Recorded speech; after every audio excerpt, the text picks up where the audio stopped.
నమస్కారం.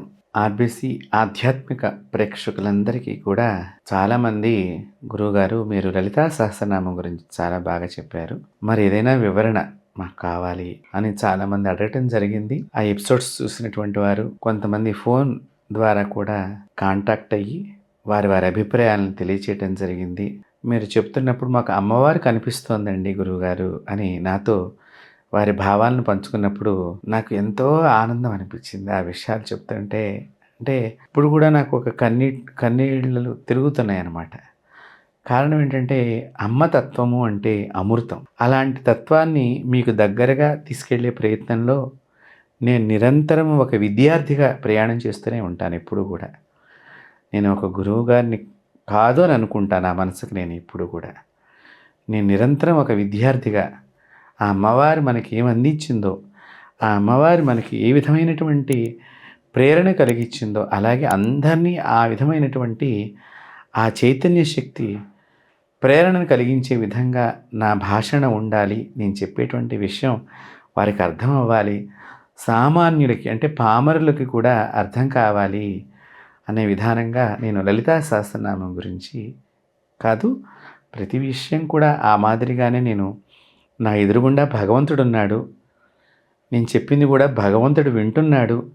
నేను చెప్పేటప్పుడు కూడా భగవంతుడు చూస్తున్నాడు అనేటువంటి భావనతోనే నేను ఎప్పుడూ కూడా ఏ పురాణ సంబంధమైనటువంటి, ఏ వేదాలకు సంబంధించి, ఏ ఇతిహాసాలకు సంబంధించిన, ఆ దేవతలకు సంబంధించినటువంటి విషయాలని అద్వైతమే కానివ్వండి, ద్వైతమే కానివ్వండి, విశిష్టాద్వైతమే కానివ్వండి, ఏ విషయం చెప్పినా కూడా అదే భావనతో నేను చెప్పడం జరిగింది. మీరు అందరూ కూడా ఇది చూసి ఆనందపడినందుకు మొట్టమొదటిగా మీలో ఉన్నటువంటి అమ్మవారికి ఆ అమ్మవారి మీ చేత అలా అనిపించింది అంటే మీరు ఆ అమ్మను చూశారు అంటే ఆ అమ్మవారి మీలో ఉన్నది కాబట్టి ఆ చైతన్య శక్తికి నేను నమస్కరిస్తూ కొంతమంది వీక్షకులు అడిగినటువంటి దానికి నేను కొన్ని సందేహ నివృత్తి చేద్దాం అనేటువంటి విషయంగా ఇది నేనొక్కడనే చెప్తే బాగుంటుంది అని ఈ ఛానల్ యాజమాన్యం అడగటం మూలకంగా ఇది చేస్తున్నటువంటి కార్యక్రమము. శ్రీమాత్రే నమః. యాదేవి సర్వభూతేషు శక్తి రూపేణ సంస్థిత నమస్తస్యై నమస్తస్యై నమస్తస్యై నమో నమః. యాదేవి సర్వభూతేషు లక్ష్మీ రూపేణ సంస్థిత నమస్తస్యై నమస్తస్యై నమస్తస్యై నమో నమః. యాదేవి సర్వభూతేషు విద్యారూపేణ సంస్థిత నమస్తస్యై నమస్తస్యై నమస్తస్యై నమో నమః. యాదేవి సర్వభూతేషు జ్ఞానరూపేణ సంస్థిత నమస్తస్యై నమస్తస్యై నమస్తస్యై నమో నమః. యాదేవి సర్వభూతేషు క్షుధారూపేణ సంస్థిత నమస్తస్యై నమస్తస్యై నమస్తస్యై నమో నమః. అమ్మవారికి సంబంధించినవి 4 మంత్రాలు మనం చదువుకుంటే నేను అక్కడక్కడ ఇవన్నీ చెప్పడానికి ఒక క్రమంగా ఉంటాయి. ఈ యాదేవి సర్వభూతేషు అనేటువంటి విషయాన్ని దీనిలో కొన్ని విషయాలు అంటే శక్తి ప్రధానంగా ఉండేటువంటివి. మొట్టమొదట నేను శక్తి సంస్థిత అనే విషయాన్ని చెప్పాను. తర్వాత లక్ష్మీ సంస్థిత అని చెప్పాను, విద్యా సంస్థిత అని చెప్పాను, తర్వాత జ్ఞాన గురించి చెప్పాను. క్షుధారూపేణ అంటే మనసు లోపల ఆకలి ఉంటుంది. ఒకరికి శరీరం నిలబడే ఆకలి, ఒకరికి జ్ఞానం కోసం ఆకలి, ఒకరి దేవుడితో మాట్లాడాలనేటువంటి ఆకలి, ఒకరి దేవుణ్ణి చూడాలనేటువంటి ఆకలి, ఒకరు 10 మంది అన్నం తింటుంటే ఆ తినేటప్పుడు ఆనందం అనేటువంటి వారు తింటుంటే ఆనందం యువతల వారికి ఉంటుంది, వడ్డిచ్చే వారికి పెట్టేవారికి. ఆ ఆకలితో వీరు ఆనందపడుతూ ఉంటారు. అవతల వారి ఆకలిని తీరుస్తూ వీరి ఆకలిని తీర్చుకుంటాం అన్నమాట. ఎంత ప్రేమతత్వం అండి అమ్మవారి తత్వం. అలాంటి శ్లోకాలు కలిగినటువంటి స్తోత్రంలో కొన్ని ముఖ్యమైనవి మీకు ఇప్పుడు నేను చెప్పటం అనేటువంటిది జరిగింది ఆ లలితామాత విషయంలో. అయితే నన్ను చాలామంది అడిగారు, గురుగారు విద్య కోసం లలితా సహస్రనామం ఎలా ఉపయోగపడుతుంది? మా పిల్లలు బాగా చదువుకోవాలి, మంచి చదువులు చదువుకోవాలి, మంచి జ్ఞానం పొందాలి మా పిల్లలు అని కొంతమంది నన్ను అడగటం జరిగింది. ఎవరైతే కనుక వారి పిల్లల చదువుల గురించి అందరూ చాలామంది ఈ రోజుల్లో కొంచెం శ్రమిస్తున్నారు, బాధపడుతున్నారు కూడా తల్లులు కానీ తండ్రులు కానీ వారందరూ కూడా ఈ లలితా సహస్రనామం చదివే సందర్భంలో మీరు సోమవారం రోజున కానీ శనివారం రోజున కానివ్వండి మీ పిల్లల్ని మీ దగ్గరగా కూర్చోబెట్టుకోండి. కూర్చోబెట్టి వారికి కూడా తెల్లని వస్త్రాలను ధారణ చేయండి అమ్మ. మీరు కూడా గంధపు రంగు వస్త్రాలు కానీ స్త్రీలైతే, పురుషులైతే తెలుపు రంగు పంచ అవన్నీ కట్టుకోవచ్చు. ఈ లలితా సహస్రనామ స్తోత్రం ఈ యొక్క చక్కగా మీరు భస్మాన్ని కానీ విభూతిని కానీ పట్టుకుని ఈ స్తోత్రాన్ని చదవండి. చేతిలో కానీ ఒక ప్లేట్లో వేసుకుని దానిలో చక్కగా భస్మం కానీ చందనం కానీ వేసి దానిలో శ్రీమాత్రే నమః అని మీ చేత్తోనే ఈ ఉంగరపు వేలుతో రాయండి అమ్మ. శ్రీమాత్రే నమః అని రాసిన తర్వాత ఆ ప్లేటు పైన ఇలా చెయ్యని ఉంచండి. ఉంచి చక్కగా మీరు లలితా సహస్రనామ స్తోత్రం శ్రీమాత శ్రీ మహారాజ్ఞి శ్రీమత్ సింహాసనేశ్వరి చిదగ్నికుండ సంభూత దేవకార్య సమధ్యత అంటూ చక్కగా పారాయణం ప్రారంభించి శ్రీచక్రరాజ నిలయ శ్రీమత్ త్రిపుర సుందరి శ్రీ శివ శక్యైక రూపిణి లలితాంబిక అనే చివరి దాకా కూడా ఈ పారాయణం చేస్తున్నంతసేపు కూడా ఈ చెయ్యి ఇలాగే ఉండాలమ్మా. ఇదంతా అయిపోయిన తర్వాత ఈ భస్మాన్ని కానీ ఈ చందనాన్ని కానీ వారికి చక్కగా నుదుట మీద బొట్టు తొలిగా వారికి పెట్టాలి. ఈ పెట్టంగానే వారి లోపల అనవసరమైనటువంటి ఆలోచన తగ్గిపోతుంది. తద్వారా అవసరమైనటువంటిది ఈ వయసులో నాకేం కావాలి. ఇప్పుడు చిన్నారులు ఉన్నారు, మనం చిన్నారులందరికీ ఏం చేస్తున్నాం, చిన్న చిన్న పిల్లలకి ఇప్పుడు ఫోన్లు ఇచ్చేస్తున్నాం. వాళ్ళు ఇట్లా కూర్చుని ఇలా చూస్తూ ఉంటారు. దానిలో కొన్ని చెడ్డ వస్తాయి, కొన్ని మంచి ఉండవచ్చు, కొన్ని వారి వయసుకి సంబంధం లేని వస్తాయి, వారికి సంబంధం లేని విషయాలు కొన్ని వస్తూ ఉంటాయి. దాని ఏదో గబుకు ఇట్లా అంటే దానిలో ఆ వేలు కొంచెం ప్రెస్ అయిందనుకోండి, చెడ్డ విషయాన్ని వీక్షణ చేస్తాడు. లోపల అది అర్థం కాకమ్మా ఇది నేను ఎలా చేయాలనే ఆలోచన కొత్తగా చెడు ప్రారంభమవుతుంది. కాబట్టి ఇలాంటిది కాకుండా మీరు ఈ విధంగా పారాయణం చేసి బొట్టు పెట్టడం మూలకంగా అలాంటివి వీక్షణ చేసిన మీ బుర్రలో వాడు కుస్తీ పడుతూ ఉంటాడు. ఏమిటో అర్థం కాక నాకు అది అర్థం, మనతో అడగలేడు, భయం ఉంటుంది. ఇలాంటి అనవసరమైనటువంటి ఒత్తిడి కలిగిన ఆలోచనలు తక్షణం నివృత్తి అవుతాయి శ్రీమాత దయచేత. ఈ విధంగా కనుక మీ పిల్లలకి సోమవారం శనివారం ప్రదోషకాల సమయమైనా ఉదయకాలమైనా కూడా మీ దగ్గర కూర్చోబెట్టుకోండి.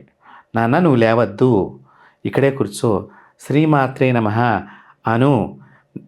10 నిమిషాలమ్మా ఈ పారాయణం చక్కగా చేసుకుంటే ఒక్క 10 నిమిషాలు మీ పిల్లవాడిని ఎదురుగుండా కూర్చోబెట్టి శ్రీమాత్రే నమః అంటూ ఉండు నాన్న అని ఒక జపమాల ఇవ్వండి. ఇది తిప్పుతూ ఉంటాడు. ఆ మాదిరిగా మన ధర్మాన్ని మనం కాపాడుకున్న వాళ్ళం అవుతాము. మీ యొక్క ఇంటి ఆచారాన్ని, మీ కుల పద్ధతుల్ని, మీ కుల ఆచారాన్ని, భారతీయ సనాతన ధర్మాన్ని వారికి నేర్పిన వాళ్ళు అవుతారు. అంతేకాకుండా వారు కూడా జపం చేయటం మొదలెడతారు కొద్ది రోజుల్లో. తద్వారా తల్లిదండ్రులకి మనశ్శాంతి కలుగుతుంది. అప్పుడు మీరు చేయక్కర్ల, వారే చేస్తారు. ఆనందం పొందినవాడు ఆనందం వైపు పరుగులెడతాడు. కాబట్టి ఈ మాదిరిగా ఒక రుద్రాక్షమాలు ఇవ్వండి వాళ్ళ చేతికి. ఆ రుద్రాక్షమాలు ఇచ్చి శ్రీమాత్రే నమః అను. వాడు ఎలా అన్నా తిప్పనండి, ముందర తిప్పుతాడో వెనక మీరేమి చెప్పొద్దు వాడికి. వాడు ఎలా తిప్పినా అమ్మవారికి ఆనందమేనమ్మా. పసిపిల్లలు, లేత మనసులు, అమ్మవారికి మీ పిల్లవాడు మిమ్మల్ని అట్లా అన్నాడు అనుకోండి, మీరేమన్నా నన్ను అమ్మా అనేసాడని ఫీల్ అవుతారా లేదా చిన్నప్పుడు? ఆ మాదిరిగానే అమ్మవారి దగ్గర ఆ పిల్లలు వెనక్కి తిప్పారా ముందర తిప్పారా, సరిగ్గా కూర్చో, వాడిదో కాలు నుంచున్నాడని కూర్చో, ఇవేమీ చెప్పకుండా వాడికి జపమాలిచ్చి వాడిని కదలనివ్వకుండా ఇక్కడ చెప్పేటప్పుడే కొంచెం జాగ్రత్త చెప్పి ప్రశాంతంగా చెప్పండి.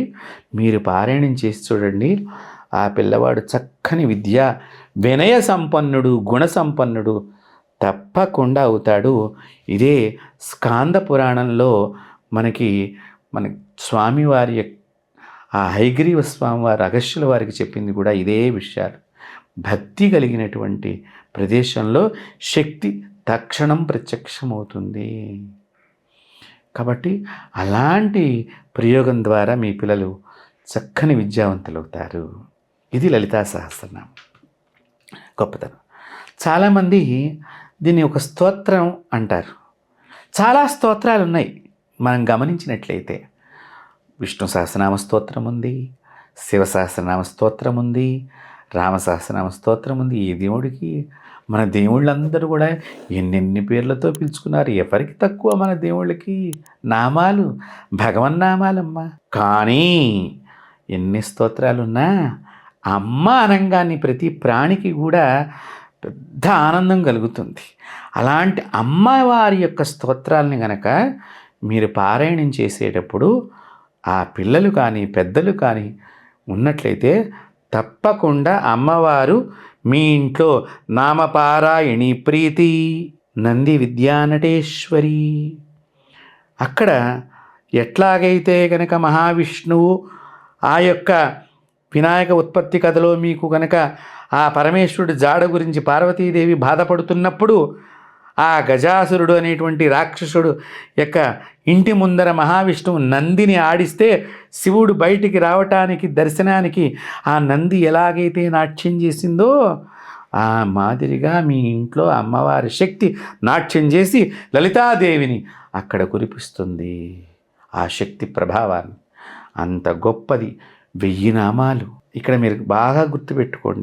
దీనిలో వజ్రణి వామకేశ్వరి ఇవన్నీ కూడా మనం చూస్తే అమ్మవారి చరిత్ర చూస్తే మణిద్వీపము అని ఉంటుంది అమ్మవారి ఉండేటువంటి నిలయం. ఒక్కొక్క నామము ఒక్కొక్క మణులను చూడండి. ఇప్పుడు వజ్రాలను కానీ నవరత్నాలే మణులు అంటాము. ఈ నవరత్న మణులు మనం బురదలో పడి కడిగేసినా కూడా మణిగానే ఉంటుంది, దానికి బురద అంటుకోదు. కాబట్టి ఈ లలితా సహస్రనామము మనం చక్కగా చదవటం మూలకంగా మనలో తప్పు పొరపాటున జరిగినా కూడా అమ్మవారు అలా కడిగేస్తుంది. బురద అంటుకుంది కదా, కడిగేద్దాము ఇప్పుడు అని చక్కగా మనకే విజ్ఞానాన్ని అందించి, ఒరే ఇక్కడ తప్పు చదువుతున్నావు కొద్దిగా చూసుకోరా అన్నట్లుగా మన మనసులోనే అమ్మవారి సంకల్పాన్ని చేసి ఆ తప్పుని మీరే సరి చేసుకునేటట్టుగా అమ్మవారు తయారు చేస్తుంది. అందుకని ఇది మహామణిమయ స్తోత్రము. చాలా గొప్పది ఈ స్తోత్రం, అంత కాంతివంతమైంది. ఒక్కసారి నవరత్నాలన్నీ మాలగా, చిన్న చిన్న రత్నాలు కాదు, పెద్ద పెద్ద రత్నాలన్నీ మాలగా వేసి ఆ అమ్మవారి చుట్టూ పెట్టండి. రాత్రిపూట చక్కగా మణుల దగ్గర కాంతిలో ఆ అమ్మవారి ముఖము ఎంత తేజోరాశిగా వెలుస్తుందో, పరమేశ్వరుడి యొక్క కైలాసంలో చక్కగా మంచుకొండ ఎలాగైతే వెలుగొందుతూ ఉంటుందో ఆ మాదిరిగా అమ్మవారి ముఖము ఆ పరమేశ్వరుడి శక్తితో ఆ మణుల మధ్య వెలుగొందుతూ ఉంటుంది మన స్తోత్ర పారాయణం చేత. అంత గొప్పది మహామణిమయ స్తోత్రం. ఇది మామూలు స్తోత్రం కాదమ్మా. కాబట్టి ఇది చక్కగా మీరందరూ కూడా దీన్ని నేర్చుకోండి, తెలుసుకోండి, చదవండి, పారాయణం చేయండి, ఆనందాన్ని పొందండి.